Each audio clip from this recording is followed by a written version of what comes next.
চঞ্চল উত্তম মোরা ঝরনার মতো চঞ্চল মোরা ফেরাদার মতো নির্ভয় মোরা প্রকৃতির মতো সচ্ছল।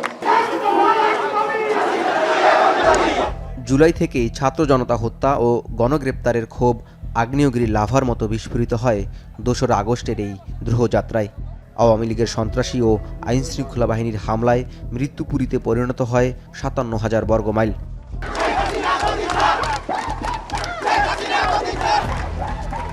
ছাত্র জনতার রক্তের দায় শোধে দ্রোহযাত্রায় মাঠে নেমে পড়ে ছাত্র শিক্ষক, আইনজীবী, মোটে মজুর, ঠেলাওয়ালা থেকে চাকুরিজীবীরা।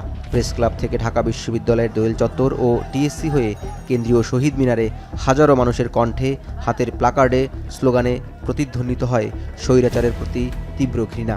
যখন আমরা হাঁটা শুরু করলাম, সামনে পেছনে আসলে আমি মিছিলের মাঝামাঝি ছিলাম, তো সামনে পেছনে মিছিলের শুরু কোথায় শেষ কোথায় দেখা যাচ্ছিল না, এত মানুষ সেদিন জড়ো হয়েছিলেন। এই যে বিপুল সংখ্যক মানুষ এবং তাদের যে ক্ষোভ, তাদের যে দ্রোহ, সেটাই মিছিলের স্লোগান থেকে, এই মিছিলের মানুষের অভিব্যক্তির থেকেই একেবারে পরিষ্কার হয়ে যাচ্ছিল। এবং সেটাই বোধহয় এই মিছিলে যারা এসেছিলেন তারা অনুভব করতে পেরেছিলেন যে আসলে এই সরকারের সময় ফুরিয়ে আসছে।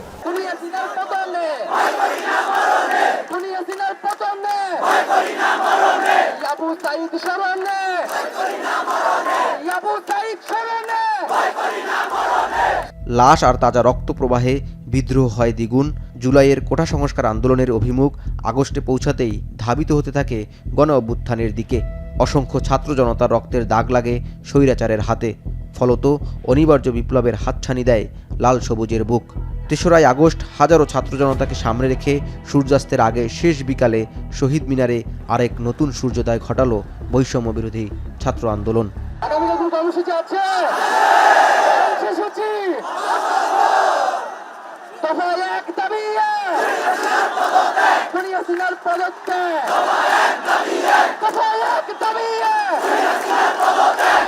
এদিন শেখ হাসিনা পতন ও ফ্যাসিবাদের বিলোপ ঘোষণা দিয়ে সর্বাত্মক অসহযোগের ডাক দেন নাহিদ ইসলাম।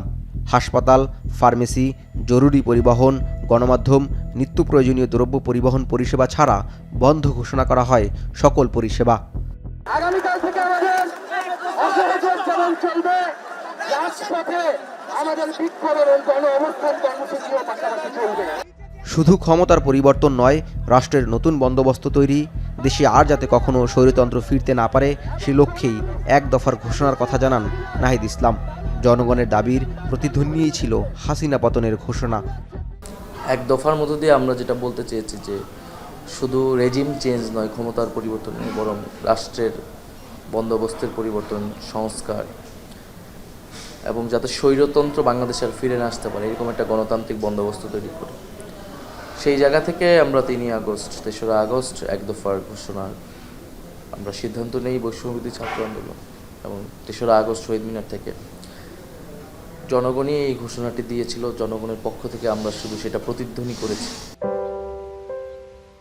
শহীদ মিনার প্রাঙ্গণে ঐতিহাসিক এই ঘোষণার মধ্য দিয়েই ১.৫ দশকের সীমাহীন জুলুম ও স্বৈরতন্ত্র থেকে মুক্তি পায় বাংলাদেশ। জাওয়াদ মাহমুদ, এখন, ঢাকা।